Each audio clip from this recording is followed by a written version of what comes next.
JB타임즈. 더 막내 작가와 함께 시선 집중의 문을 열겠습니다. 어서 오세요. 네, 안녕하세요. 더박갑니다. 네. 어제 제 감기 목소리로 걱정해 주시는 분들이 많았는데요. 감사하고요. 이미라 님이 더박가님 감기는 어때요? 어제 제이비가 차라도 사줍디까? 라고 물어오셨네요. 차요? 네, 따뜻한 차 드셨죠? 제이비가 여러분 그렇게 스윗하지 않아요. 네, 알고 계셨죠? 김영민님은 실시간 방송은 처음이네요. 항상 1시간 후에 시청했는데 라고 보내주셨는데요. 오. 아이고 반갑습니다. 그러게요. 반갑습니다. 시선 집중. 네, 다시 봐도 좋지만 실시간으로 보면 더 좋고요. 매일매일 함께하면 더 좋은 방송 시선 집중입니다. 네, AS 타임 가시죠. 네, 어제 이 시간에 이재명 후보가 대장동 관련 수사가 미진하면 특검을 받겠다 이런 말을 했던 의미를 짚어봤었죠. 네. 대장동은 반반으로 걸치고 윤석열 후보의 본부장, 본인, 부인, 장모 관련한 거는 올인하는 전략으로 볼 수 있다. 이게 제이비의 평가였습니다. 네. 궁금하신 분들은 어제 방송 다시 보기 권해드리고요. 네. 윤호중 민주당 원내대표는 대장동 특검법 피할 생각 없다. 자신 있다. 단 윤석열 후보가 관련된 대출비리 수사 의혹도 반드시 포함시키자 이렇게 받았고요. 네. 이준석 국민의힘 대표는 대장동과 고발사주 의혹 동시특검 하자. 대신 대장동 특검은 우리가 임명하겠다라고 했습니다.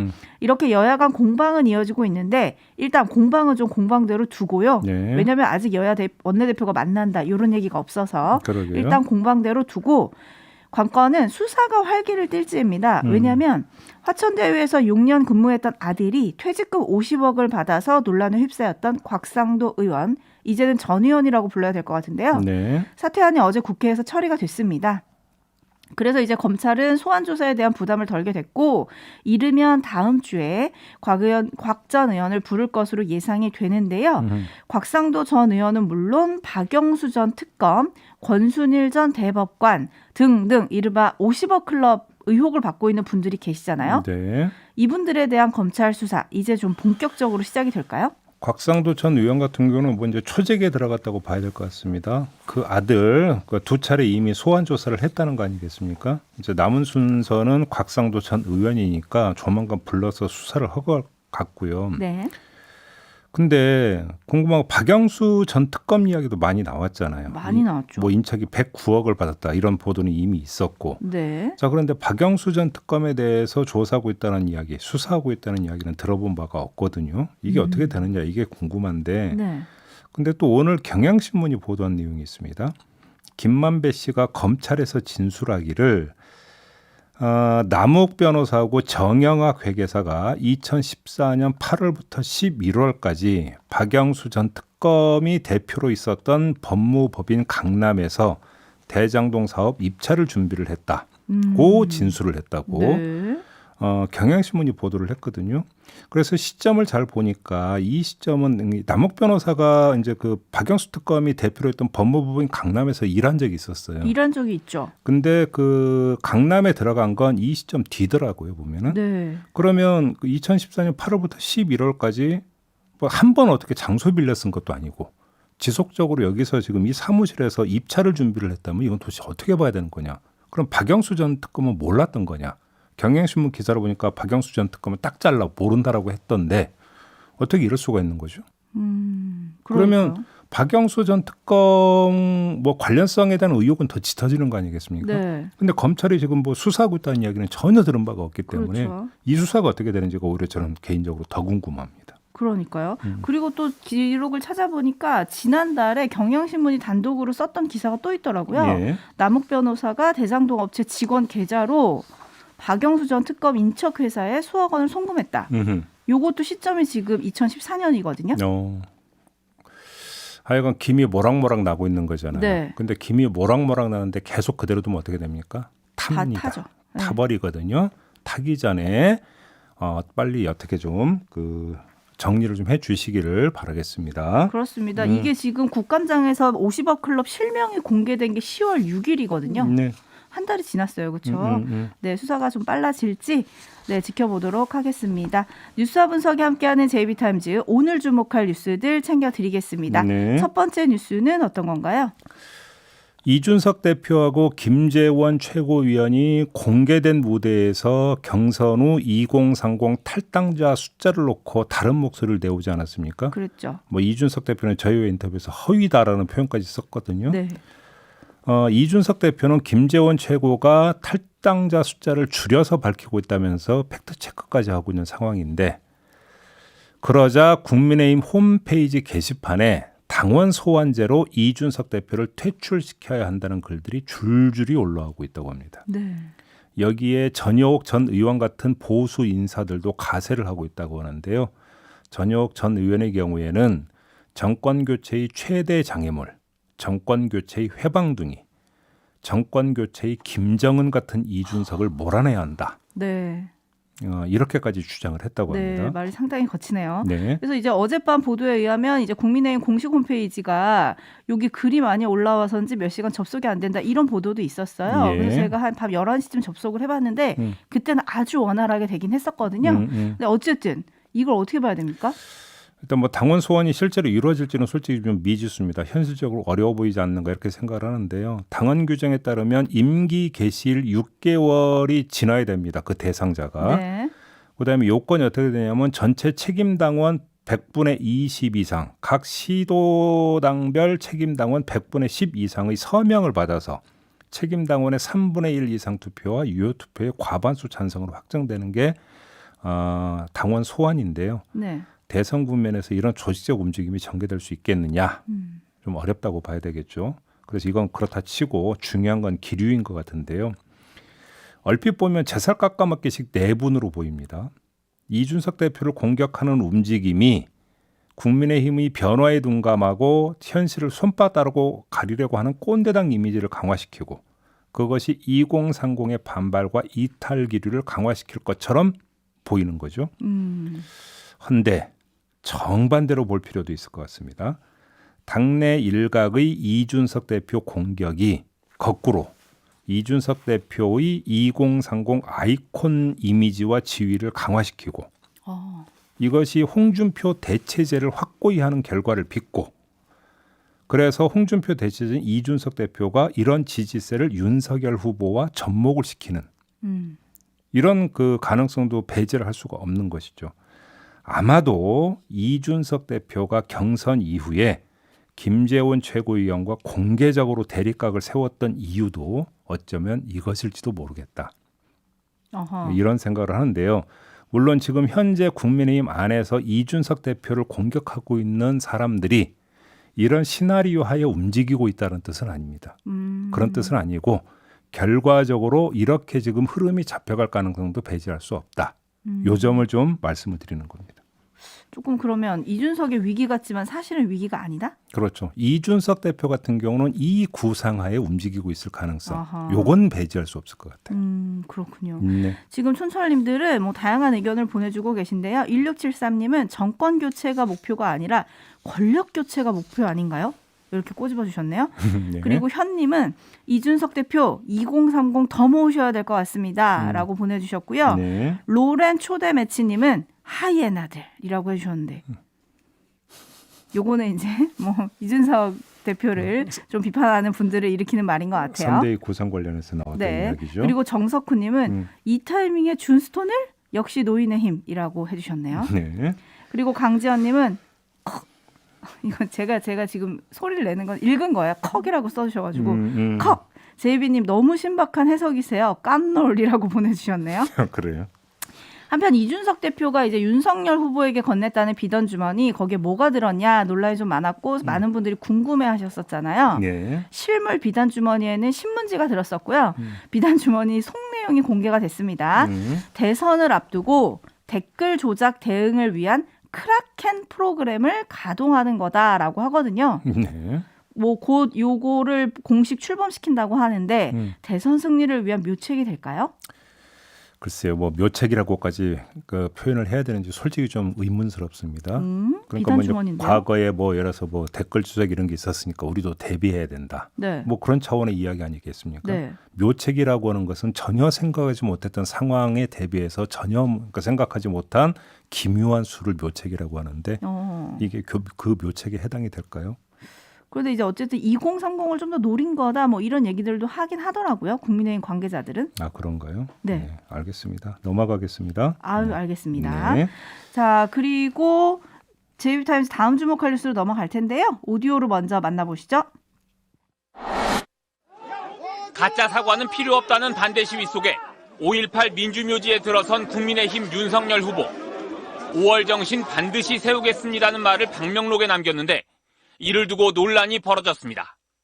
민주당에선 반드시는 반드시로 세우겠습니다는 지키겠습니다로 써야 말이 된다면서 한글도 모르냐는 지적이 나왔습니다. 윤석열 후보는 반드시는 똑바로라는 뜻이라며 전혀 문제될 게 없다고 반박했습니다. 호남 출신 동료들이 잘 쓰는 말이에요. 반드시 한다 이런 얘기. 그래서 제가 좀 그런 걸 좀 감안해가지고. 그러자 민주당 이재명 후보는 잘못 쓴 게 아니라면 더 문제라며 5월 정신을 반드시 세우겠다고 하는 것은 5월 정신이 비뚤어졌다는 의미로 5월 정신 모독이라고 주장했습니다. 네, 뭐 호남 출신 동료들이 아니라 그 뭐 전국에서 반드시라는 표현 많이 써요. 그죠? 사투리가 아니고 이건 표준어예요. 네. 다만 이제 어떤 의미로 쓰느냐가 문제인 것이죠. 네.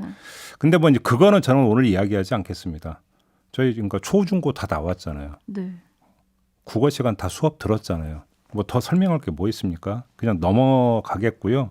저는 다른 점을 보겠는데 요 반드시를 놓고 논란이 불거지니까 일부 언론이 과거 사례를 찾아서 소환을 했습니다.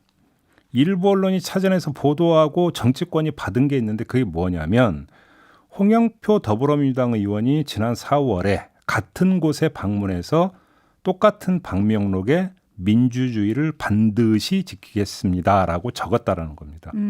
홍영표 민주당 의원도 반드시라고 적지 않았느냐 뭐 이런 거거든요. 네. 그러니까 언론까지 가세한 공방의 영역이 정치를 넘어서 이제 국어에까지 확장이 되고 있는 건데요. 요거 좀 한번 좀 말씀을 드려보고 싶은 게 있는데 이 공방을 한마디로 정리하면 맞춤법 내로남불이라는 거 아니겠습니까? 네. 뭐 같은 당 의원도 반드시라고 적었는데 왜 그때는 가만히 있다가 윤석열 후보가 이렇게 적으니까 공격하는 거냐? 뭐 내로남불 아니냐? 뭐 이런 거잖아요. 간단히 네, 이야기를 하면. 네. 그런데 맞춤법에는 내로남불은 성립될 수가 없는 겁니다. 그러니까 이건 성격 규정의 문제. 그러니까 어떤 행위가 있는데 그게 로맨스냐 불륜이냐라는 가치 판단의 영역에서 내로남불이 성립이 되는 거지.